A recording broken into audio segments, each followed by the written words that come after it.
listen to fall to the floor. Welcome back to another pen talk. Thanks for tuning in.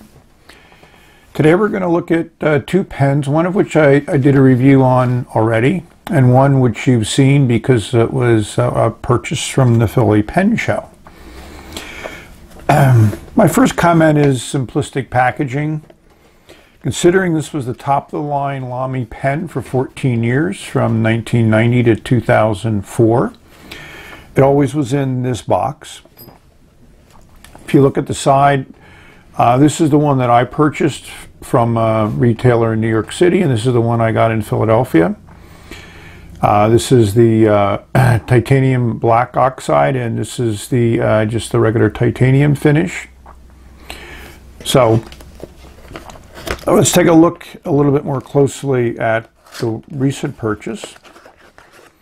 Again, as I mentioned, it's just a nice generic packaging, functional, but still has some interesting aspects to it from a visual perspective. Just a plastic box. Pops open, and then inside you have a tray which holds the pen securely and keeps it safe. Removing the pen, you'll notice a little pull tab here, and this pops up. So on both of my pens you have the certificate of quality, which certifies the pen has been inspected and passed. And on the other side you have your guarantee, and it says it will be repaired or replaced at no charge for 3 years from date of purchase, except if you damage it. Also included is a little Lamy persona booklet, and as you can see it references the designer Mario Bellini. Not familiar with his work, but this, you know, from what I've been able to see, this is exemplary of it. So this is just a good introduction, written in a few languages, you know, commemorating Lamy's status as a world-renowned manufacturer of high-quality writing instruments. You know, a little bit of a reference to Mario and why they chose him and how his engram is on the pen. And then again, you know, a little bit of a preview. This is, I would say, the highly polished finish. Talks about some of the other things. You can use the finial at the back of the barrel for personalization engraving. It's nice to know.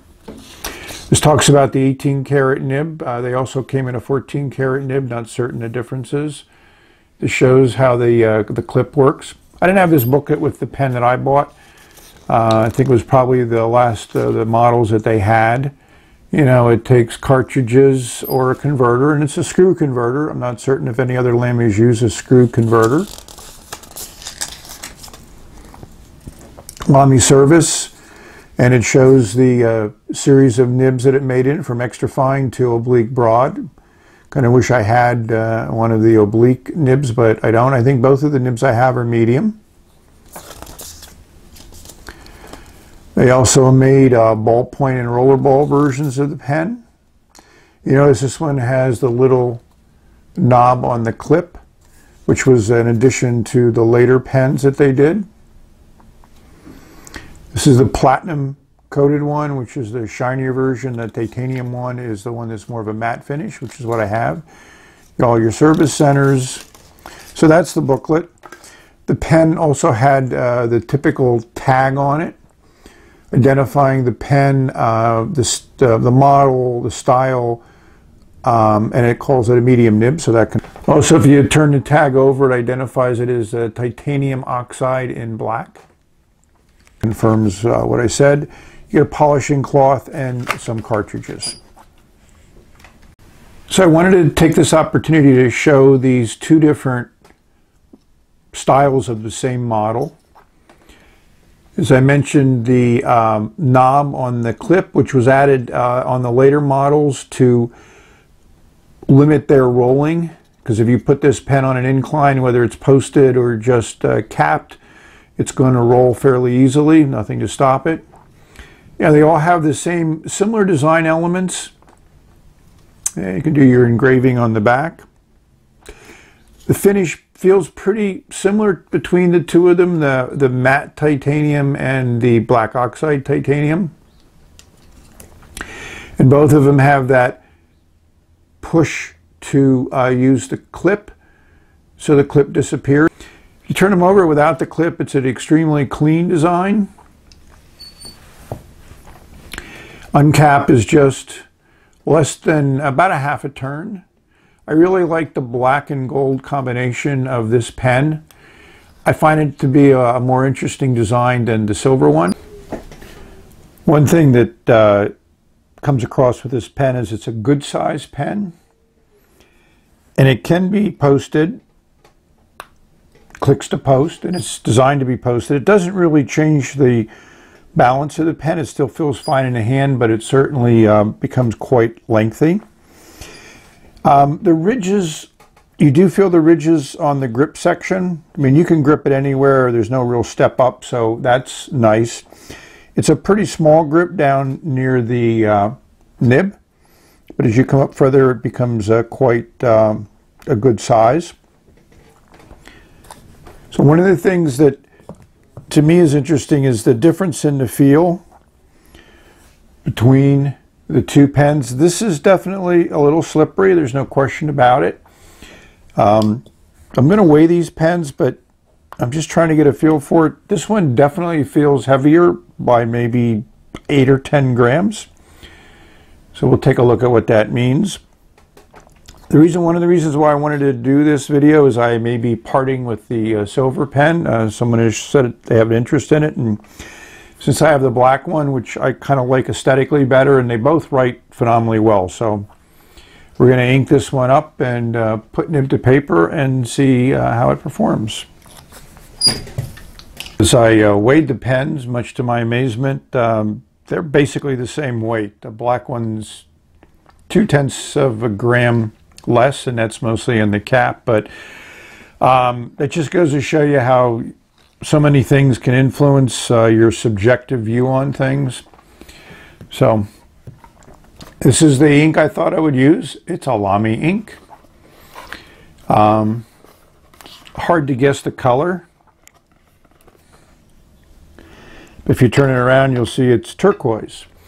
I plan to do a review of turquoise inks, and this would definitely be one of them, and it's pretty much become a staple for me.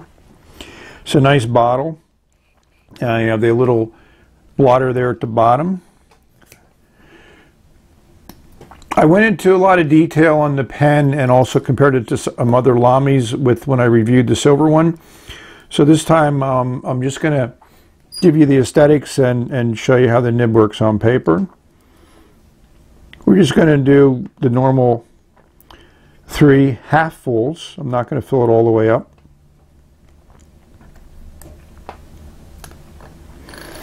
So this pen is extremely well engineered, extremely well made. There's these unique serial numbers, or whatever you want to call it, on these sections. I mean, that's certainly a deep section. The converter screws in. This is probably the top of the line Lamy converter. All the parts here are top of the line. So let's do a close-up of the nib before we put the nib on paper. This is a unique nib from a Lamy perspective. It certainly curves around the feed, unique feed. The feed really protects the bottom of the nib. You can see it as a nice supply of ink in there. I heard these nibs are replaceable. I haven't tried to do anything to accomplish that.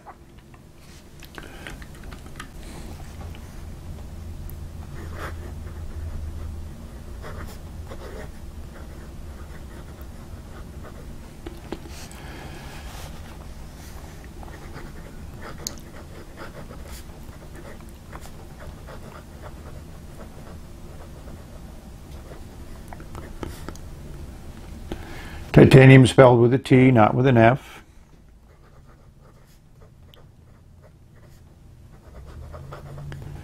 I mean, this is a beautiful, smooth nib.